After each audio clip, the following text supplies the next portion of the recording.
इस कहानी की शुरुआत में हमें रेगिस्तान के बीच में बसे एक पेड़ को दिखाया जाता है जहाँ सभी बंदर खुशी से रहा करते थे। आज सभी बंदर अपने राजा के घर के बाहर इकट्ठा होते हैं और खुशी से नाचने लगते हैं क्योंकि आज राजा का बेटा जन्म लेने वाला था, वो अगला राजा बनेगा। तभी वहाँ किंग शिमोन भी आ जाता है। सभी उनसे काफी डरा करते थे क्योंकि वो बहुत पावरफुल थे। घर से किंग का मंत्री व्लादिमीर बाहर निकल कर आता है तो किंग की असिस्टेंट मंकी विच उससे बच्चे के बारे में पूछती है, लेकिन वो कुछ नहीं बताता। तो किंग उसे अपने पास बुलाता है। व्लादिमीर उन्हें बताता है कि एक समस्या आ गई है और उन्हें अपने साथ अंदर लेकर जाता है, जहाँ किंग देखता है कि उसका बेटा उसकी माँ की उंगलियां खा रहा था। किंग उसे उठा लेता है और खुश होता है क्योंकि उसका बेटा काफी स्वस्थ और हष्ट-पुष्ट था। वो उसे कहता है कि तुम आने वाले समय में यहाँ के नए राजा बनोगे और उसे वानिया प्रथम नाम देता है। तो गुस्से में वो बच्चा अपने डेड को मुक्का मारता है, जिससे किंग और व्लादिमीर खुश होते हैं। व्लादिमीर किंग से कहता है कि ये बिल्कुल आपकी तरह है, इसमें आपके जैसे ही शक्ति है, जिससे राजा खुश होता है। व्लादिमीर उसे फिर एक और बच्चा दिखाता है जो काफी कमजोर नजर आ रहा था।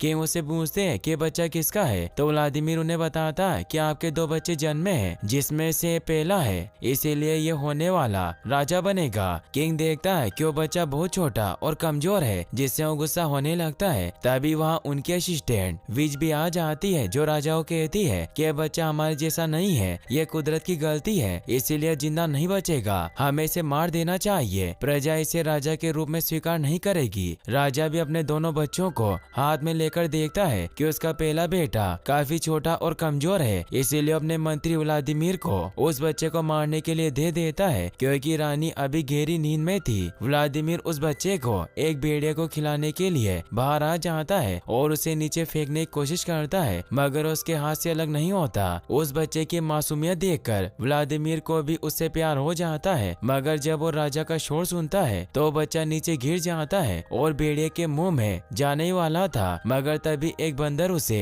एक बेल की मदद से बचा लेता है। उस बंदर का नाम यान था। यान उस बेबी मंकी को छोड़कर वहाँ से जाने लगता है तो वो बेबी बहुत उदास हो जाता है और वो ठीक से चल भी नहीं पा रहा था क्योंकि इधर उधर से गिरने के बाद उसका एक हाथ टूट गया था। यान ये देखकर उसे एक पेड़ पर रख देता है और वहाँ से जाने लगता है, लेकिन वो बेबी उसकी पीठ पर चढ़ जाता है और मस्ती मस्ती में यान उसे पसंद करने लगता है, इसीलिए अपने बेटे की तरह उसका ख्याल रखता है। अब वो बच्चा काफी बड़ा हो गया था और यान ने उसे एडवर्ड नाम दिया। वो दोनों साथ में खेल रहे होते हैं और अपने घर में जाते हैं, जहाँ एडवर्ड अपने द्वारा किए इन्वेंशन की मदद से पानी पीता है और उसने वहाँ एक फैन भी बना रखा था क्योंकि उसका दिमाग काफी तेज था। एडवर्ड देखता है कि उसने जिस जगह पर खाने के अंजीर छिपाए थे वो वहाँ नहीं है। यान उसे कहता है कि वो तुमने खाए होंगे। तभी वो देखता है कि उसके अंजीर एक चूहा लेकर भाग रहा था, इसीलिए एडवर्ड उसे पकड़ने की कोशिश करता है, लेकिन वो बार बार नीचे गिर जाता है। यान को एक आइडिया आता है और वो उस चूहे को पकड़ने के लिए एक ट्रैप बनाता है ताकि वो उसके अंजीर ना खा पाए, और वो यान से कहकर एक बॉस को छीलकर फूंक मारकर एक चिपचिपा पदार्थ बनाता है, जिससे यान दूर गिर जाता है। एडवर्ड थोड़ा चिंतित होता है, उसे लगा कि यान मर गया, लेकिन यान को होश आ जाता है क्योंकि वो बिल्कुल ठीक था। एडवर्ड देखता है कि उस लकड़ी से जो पदार्थ बना था उससे किसी भी चीज को चिपकाया जा सकता है। तभी उन दोनों को नगाड़ों की आवाज सुनाई देती है। एडवर्ड काफी खुश होता है क्योंकि ये बंदरों के कोकोबॉल गेम का विपुल होता है, जो गेम शुरू होने पर बजाया जाता था। एडवर्ड यान से कहता है कि हमें भी वहाँ इसे देखने जाना चाहिए, मगर यान मना कर देता है क्योंकि उसे सालों पहले ही झुंड से निकाल दिया था। सभी उसे पागल समझते थे। यान उसे कहता है कि अगर हम वहाँ गए तो हमें बहुत मारेंगे। तो एडवर्ड उसे कहता है कि अगर वो तुम्हारे साथ बुरा बर्ताव करें तो तुम भी उन्हें अपना गुस्से वाला रूप दिखाना, मगर यान फिर भी नहीं मानता और वहीं बैठ जाता है। तो एडवर्ड उसे कहता है कि तुम मेरे साथ नहीं चले तो मैं यहाँ से कूद जाऊंगा, क्योंकि अपने एक हाथ की वजह से वो पेड़ पर छलांग नहीं लगा सकता था। जब यान उसकी तरफ ध्यान नहीं देता तो सचमुच कूद जाता है, इसीलिए यान भी उसे बचाने के लिए कूद जाता है और वो दोनों राजा के इलाके में छिपकर कोकोबॉल मैच देखने लगते हैं, जिसमें राजा का बेटा वानिया भी गेम खेल रहा होता है और वो काफी बड़ा और ताकतवर हो गया था, इसीलिए आसानी से गोल करता जा रहा था।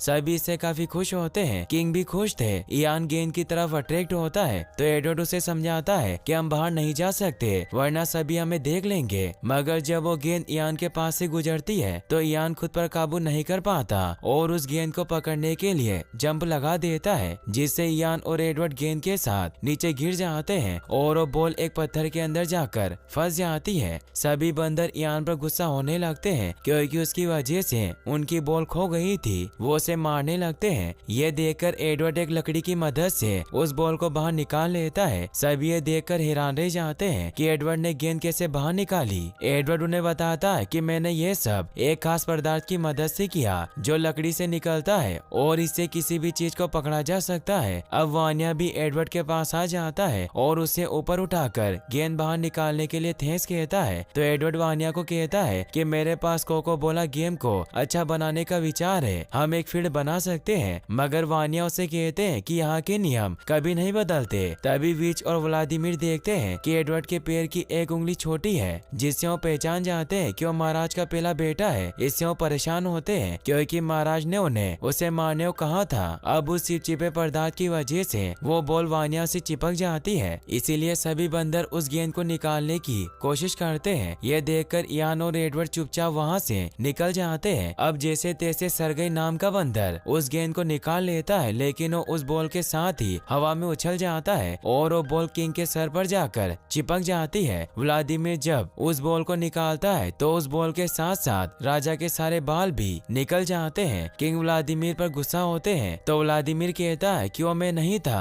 तभी सरगई नीचे गिर जाता है, इसीलिए व्लादिमीर अपने चचेरे भाई सरगई पर आरोप लगा देता है कि यह सब सरगई ने किया है। तो सरगई महाराज से कहता है कि मेरा विश्वास करें, इसमें मेरी कोई गलती नहीं थी, ये सब उस एडवर्ड की वजह से हुआ। तो महाराज उसे कहते हैं कि एडवर्ड को कहीं से भी ढूंढकर मेरे पास लेकर आओ। वहीं हम अगले दिन इयान को देखते हैं जो एक डाल पर बैठा हुआ पक्षियों को देख रहा था। एडवर्ड उसके पास आता है और उसे पूछता है कि क्या तुम अभी भी सफेद पर्वत के बारे में सोच रहे हो, जहाँ बहुत सारे पेड़ पौधे हैं और वहाँ बहुत जानवर रहते हैं, लेकिन ऐसी कोई जगह नहीं है। मैंने पहले भी तुम्हें इस बारे में बताया था। इयान उसे बताता है कि मेरी माँ वहीं रहती थी। तो एडवर्ड उसे कहता है कि तुम्हारी माँ कई सालों पहले मर चुकी है और वो कभी वापस नहीं आएगी, इसीलिए तुम्हें इस बारे में भूलना होगा। इयान उसे कहता है कि बर्ड सफेद पर्वत की तरफ जा रही है और ये सब मुझे उन बर्ड ने बताया है, लेकिन एडवर्ड उसकी बात पर विश्वास नहीं करता क्योंकि उसे भी लगता था कि वो थोड़ा पागल है। तभी वहाँ सरगई आ जाता है जो उन्हें बताता है कि राजा ने तुम्हें मिलने बुलाया है। एडवर्ड इससे खुश होता है, मगर इयान डरकर नीचे छिप जाता है, इसीलिए एडवर्ड अकेले ही सरगई के साथ जाता है। एडवर्ड राजा के सामने जाता है तो राजा उसे पूछते हैं कि तुम कौन हो, क्योंकि उन्हें नहीं पता था कि उनका बेटा है। एडवर्ड उन्हें अपना नाम बताता है और कहता है कि आप मुझे नहीं जानते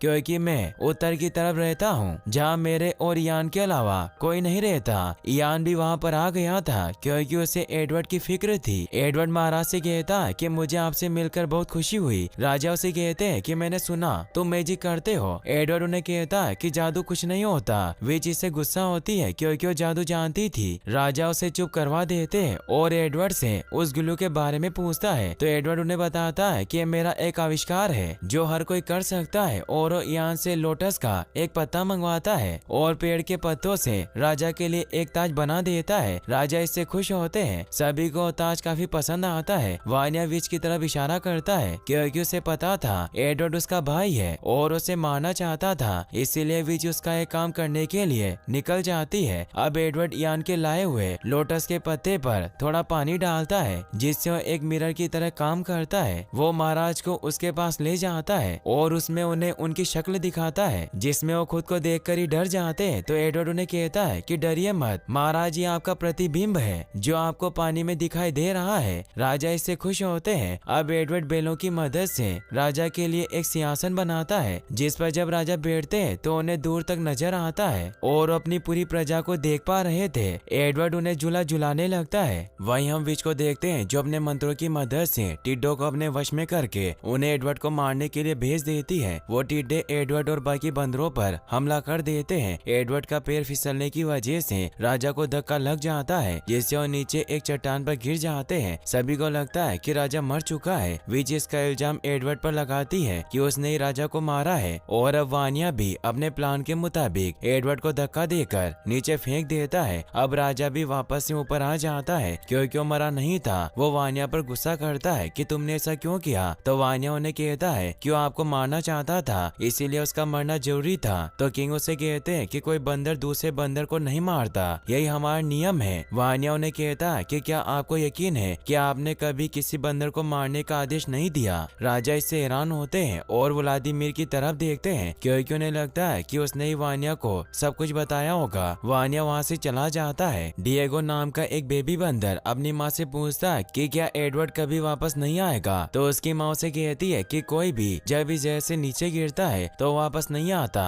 किंग भी दुखी होते हैं। वहीं हम एडवर्ड को देखते हैं जो बंदरों के कुल वृक्ष से नीचे गिरने की वजह से काफी इंजर्ड हो चुका था, इसीलिए वो ठीक से खड़ा भी नहीं हो पा रहा था। यान उसके पास आता है लेकिन वो पेड़ से नीचे नहीं उतरता क्योंकि सभी बंदरों को लगता है कि इस पेड़ में उनके कुल देवता रहते हैं जो पेड़ छोड़ने पर उन्हें सजा देंगे। एडवर्ड ये देखकर कि यान उसकी मदद करने नहीं आ रहा तो वो आगे की तरफ बढ़ने लगता है जहाँ उसे दो शत्रुमुख जैसे बर्ड दिखाई देते हैं। एडवर्ड को काफी भूख लगी थी इसीलिए उनसे कुछ फ्रूट्स मांगता है लेकिन वो बर्ड डरने लगती है, जिससे जब एडवर्ड आगे बढ़ता है तो अपने दो पैरों पर खड़ा हो जाता है। वो दो पैरों पर चल भी पा रहा था, इससे वो बहुत खुश होता है कि उसने चलने का नया तरीका इजाद किया। उसे वहाँ बहुत जानवर भी नजर आते हैं जिन्हें देखकर वो खुश हुआ, मगर तभी वहाँ वुल्फ का एक झुंड उनकी तरफ आने लगता है। यह देखकर एडवर्ड उन शत्रुमुख के साथ वहाँ से भागने लगता है। पेड़ पर बैठे सभी बंदर इससे काफी हैरान होते हैं कि एडवर्ड दो पैरों पर दौड़ रहा है। एडवर्ड अब राइनो के झुंड से होता हुआ आगे बढ़ता है। अब वो राइनो भी वुल्फ के डर से एडवर्ड के पीछे भागने लगते हैं। एडवर्ड गलती से उन राइनो को पेड़ की तरफ ले आता है और वो सभी पेड़ पर हमला करने लगते हैं, मगर तभी वहाँ किंग आ जाते हैं जो अपनी पावर से उन राइनो को रोकने लगते हैं। लेकिन एक राइनो एडवर्ड के ऊपर हमला करने वाला था, इसीलिए एडवर्ड को बचाने के लिए उसके सामने आ जाते हैं क्योंकि उन्हें पता चल गया था कि एडवर्ड उनका बेटा है। किंग की हालत अब काफी खराब होती है। वो एडवर्ड से कहते हैं कि मैं तुमसे माफी चाहता हूँ, तुम मेरे बेटे हो लेकिन आज तक मैंने तुम्हें बात नहीं बताई। ये कहते हुए वो अपना दम तोड़ देते हैं। वानिया एडवर्ड को कहता है कि पिताजी पागल हो गए हैं, तुम मेरे भाई नहीं हो। ये कहकर उसे धक्का दे देता है और अपने डेट को लेकर वहाँ से निकल जाता है। एडवर्ड इससे काफी परेशान होता है कि किंग उसके फादर थे। वहीं अब वानिया अगला राजा बन जाता है क्योंकि किंग मर चुके थे। व्लादिमीर वानिया की तारीफ कर रहा होता है कि तुम बहुत अच्छे राजा हो, महान हो, जबकि तुम्हारे डेट बहुत छोटे थे। वानिया व्लादिमीर से कहता है कि तुम्हें मेरे भाई को मारने का एक काम सौंपा गया था, वो भी तुम ठीक से नहीं कर पाए और उसे मंत्री पद से हटा देता है। इससे व्लादिमीर का चचेरा भाई सर्गेई बहुत खुश होता है क्योंकि वो मंत्री बन चुका था। वहीं एडवर्ड जब इयान के साथ नीचे जमीन पर आता है तब अचानक से मौसम खराब हो जाता है और एक विशालकाय टोर्नेडो बनता है जो सभी चीजों को अपने अंदर खींच रहा था। इसीलिए सभी बंदर पेड़ में छिप जाते हैं, लेकिन व्लादिमीर को कोई अपने घर में नहीं लेता। इसीलिए वो विच के पास जाता है लेकिन उसका हाथ छोड़ देती है, जिससे व्लादिमीर टोर्नेडो में चला जाता है। नीचे एडवर्ड भी टोर्नेडो से बचकर भाग रहा था लेकिन वो भी उसके अंदर चला जाता है। वो देखता है कि बहुत सारे जानवर उसके अंदर है। तभी उसे एक और बंदर की फैमिली दिखाई देती है जिसमें लूसी नाम की फीमेल मंकी अपने परिवार से अलग हो जाती है। एडवर्ड को उसे देखते ही उससे प्यार हो जाता है, इसीलिए उसकी तरफ बढ़ता है, मगर वो तूफान की वजह से नीचे आ जाता है। एडवर्ड उसे बचाने के लिए पेड़ से एक बेल बांधता है और किसी तरह लूसी का हाथ पकड़ लेता है, मगर वो एक चट्टान से लटक जाते हैं। एडवर्ड किसी तरह लूसी को पकड़कर ऊपर लाने की कोशिश करता है, मगर रस्सी टूट जाती है और वो नीचे गिरने लगते हैं। लेकिन तभी इयान आकर उन्हें बचा लेता है। एडवर्ड इससे खुश होकर उसकी तरफ थम्स अप करता है, जिससे इयान भी जब ऐसा करता है तो बहुत दूर चला जाता है। एडवर्ड लूसी को ऊपर ले आता है। अब मौसम भी पहले की तरह नॉर्मल हो जाता है। लूसी को जब होश आता है तो काफी अग्रेसिव हो जाती है और एडवर्ड पर हमला करने लगती है। एडवर्ड उसे बताता है कि मैंने तुम्हारी जान बचाई। लूसी काफी दुखी होती है क्योंकि उसने अपनी फैमिली को खो दिया था। एडवर्ड उसे शांत करने की कोशिश करता है, मगर उसे बाइट करके वहाँ से भाग जाती है। इयान भी एडवर्ड के पास आ जाता है, मगर एडवर्ड लूसी को पसंद करने लगा था, इसीलिए उसके पीछे जाता है। वो लगातार कुछ दिनों तक एक दूसरे का पीछा करते रहते हैं। रास्ते में एडवर्ड को बहुत सारी प्रॉब्लम का सामना भी करना पड़ता है। वो अपने एक हाथ से ही पहाड़ चढ़ता है और फाइनली लूसी के पास पहुंच जाता है। वो अब उसे अपना नाम बताती है। एडवर्ड उस पर गुस्सा करता है कि एक हफ्ते से मैं तुम्हारा पीछा कर रहा हूँ, मैंने तुम्हारे लिए अपने दोस्त को छोड़ दिया। लूसी एडवर्ड को सूंघकर देखती है, जिससे उसे विश्वास हो जाता है कि उसका दोस्त है। अब लूसी भी उसकी तरह दो पैरों पर चलने की कोशिश करती है, जिसमें एडवर्ड उसकी मदद करता है। अब दोनों साथ में बैठ जाते हैं। एडवर्ड लूसी को अपना घर दिखाकर कहता है कि मैं वहीं उस पेड़ में रहा करता था जो बहुत बड़ा है, और अब वो लूसी को अपने साथ लेकर पेड़ की तरफ बढ़ने लगते हैं। रास्ते में एडवर्ड लूसी को बताता है कि सभी तुमसे प्यार करेंगे, मैं राजा का भाई हूँ। रास्ते में जब वो लावे में से गुजरते हैं तो एडवर्ड एक लकड़ी की मदद से आग जला लेता है। पहले तो उसे कुछ समझ नहीं आता कि ये चीज क्या है। वो आग को लूसी से टच करता है जिससे उसे दर्द होता है, लेकिन जब वो देखता है कि आग से उजाला हो रहा है तो दोनों आग की मदद से अपने कुल वृक्ष की तरफ बढ़ने लगते हैं। वहीं वो विच भी उन्हें आते हुए देख लेती है। सभी काफी डर जाते हैं कि एडवर्ड आग लेकर उनकी तरफ बढ़ रहा है। सभी बंदर उसे देखकर खुश होते हैं, मगर वानिया खुश नहीं होता और उसे कहता है कि तुम आग को लेकर यहाँ क्यों आए हो। वो सभी आग से डरा करते थे। एडवर्ड उसे कहता है कि आग मेरी दोस्त बन चुकी है जिससे हम अंधेरे में देख सकते हैं, मगर गलती से वो आग से एक छोटा पेड़ जला देता है जिससे सभी डर जाते हैं। वे सभी से कहती है कि एडवर्ड की वजह से हम खतरे में हैं, इसकी वजह से ही तूफान आया। अब सभी उस पर पत्थर फेंकने लगते हैं। सर्गे लूसी को पकड़ लेता है और उस पर हमला करता है। ये देखकर वो दोनों वहाँ से भाग जाते हैं। इससे वानिया खुश होता है। लूसी दूर आकर एडवर्ड से कहती है कि तुम तो अपनी फैमिली की बहुत तारीफ कर रहे थे, मगर उन्होंने हम पर हमला किया, अब हम कहाँ जाएंगे। तो एडवर्ड को एक आइडिया आता है और वो वुल्फ की गुफा में आ जाता है। वो वुल्फ को आग से डराकर वहाँ से भगा देता है। लूसी उस गुफा को देखकर बहुत खुश होती है क्योंकि वो काफी बड़ी और उनके लिए सुरक्षित थी। अब लूसी को भी एडवर्ड से प्यार हो गया था, इसीलिए उसे किस करती है। पेड़ से सभी ये देख रहे होते हैं। अगले दिन अब लूसी एडवर्ड को फल तोड़ना और निशाना लगाना सिखाती है, मगर एडवर्ड ज्यादा दूर तक पत्थर नहीं फेंक पाता। मगर जब उसे लूसी सिखाती है तो वो धीरे धीरे सीख जाता है। रात तक वो बहुत सारा खाना इकट्ठा कर लेते हैं। सभी बंदर पेड़ से ये देख रहे होते हैं, इसीलिए अब उनकी भी नीचे जाने की इच्छा होती है। लूसी और एडवर्ड अब पत्थर और लकड़ी की मदद से आग जलाना भी सीख जाते हैं। अगले दिन एडवर्ड जब एक जानवर का शिकार कर रहा होता है तो एक फ्लाइंग डायनासोर उसे उठाकर ले जाने लगता है। ये देखकर लूसी उस डायनासोर पर हमला करके उसे मार गिराती है। अब एडवर्ड एक भेड़िए को भी अपना पेट बना लेता है। रात को लूसी अपने शिकार किए जानवरों को कच्चाई खाने लगती है। एडवर्ड को यह पसंद नहीं आता, इसीलिए उसे आग में डाल देता है जिससे उसे खुशबू आती है और अब वो जानवरों को पकाकर खाने लगते हैं। इसकी खुशबू पेड़ के बंदरों के पास भी पहुंच जाती है, इसीलिए वो भी नीचे जाने की सोचते हैं। लेकिन तभी पेड़ की आत्मा की आवाज आती है जिससे सभी डर जाते हैं, मगर डिएगो नाम का बच्चा उस आवाज का पीछा करता है जिससे उसे पता चल जाता है कि विच आवाज निकाला करती थी ताकि बंदर पेड़ छोड़कर न जाए। विच डिएगो को मारने लगती है, मगर तभी वहाँ सभी बंदर आकर उसे बचा लेते हैं और अब सभी बंदर नीचे एडवर्ड के पास जाने लगते हैं। अब एक एक करके सभी बंदर पेड़ छोड़ देते हैं। अब पेड़ पर वानिया और उसकी रानी गुदुलाई बसती है। वानिया काफी गुस्सा होता है क्योंकि अब उसकी प्रजा उसके साथ नहीं थी। सभी बंदर एडवर्ड की गुफा के पास पहुँच जाते हैं जो उनसे खाना और रहने की जगह मांगने लगते हैं। लूसी उन्हें वहाँ से भगाने लगती है क्योंकि पहले उन्होंने उसे बहुत मारा था, इसीलिए सभी को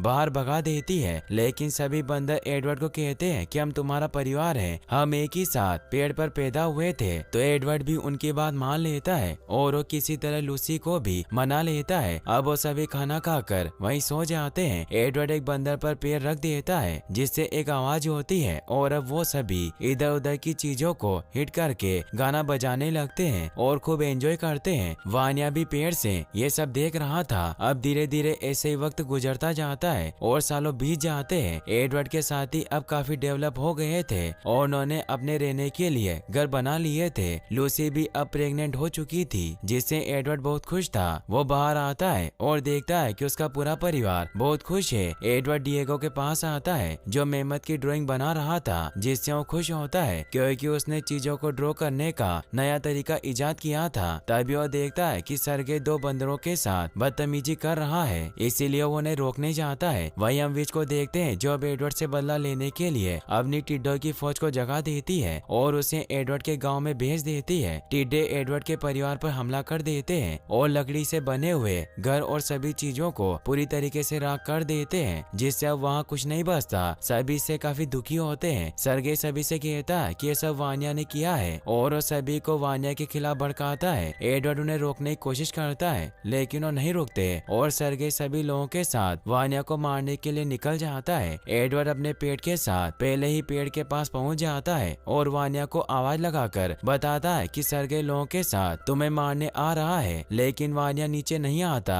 तभी वहाँ सर्गेई सभी बंदरों के साथ आ जाता है और वो सभी बहुत गुस्से में होते हैं। वानिया भी नीचे आ जाता है। सर्गेई उसे कहता है कि तुमने हमारे गांव में टिड्डे भेजे और सब कुछ बर्बाद कर दिया, इसीलिए हम तुम्हें नहीं छोड़ेंगे। और वो पेड़ की जड़ों को काटने लगते हैं ताकि वो उस पेड़ को काटकर वानिया से भी उनका घर छीन सके। ये देखकर वानिया उन पर हमला कर देता है। वानिया एक एक करके सभी को मारने लगता है। ये देखकर वो सभी साथ मिलकर उस पर हमला करने लगते हैं। एडवर्ड उन्हें रोकने की कोशिश करता है, लेकिन वो दूर गिर जाता है। अब पेड़ में भी आग लग जाती है और सभी वानिया को पकड़ लेते हैं। सर्गेई उसे मारने लगता है, मगर वानिया खुद को छुड़ाकर किसी तरह सर्गेई पर हमला कर देता है। एडवर्ड देखता है कि गुदुला पेड़ पर फंसी हुई है, इसीलिए वो किसी तरह उसे नीचे लाकर बचा लेता है और यहाँ से दूर भगा देता है। मगर तभी एक लकड़ी एडवर्ड के ऊपर गिर जाती है, जिससे उसके नीचे दब जाता है। पेड़ पर आग काफी ज्यादा बढ़ चुकी थी, इसीलिए सभी वहाँ से भाग जाते हैं। एडवर्ड वानिया से मदद मांगता है, तभी पेड़ में ब्लास्ट होता है, जिससे विज भी मारी जाती है। मगर वानिया एडवर्ड को बचाकर दूर ले आया था।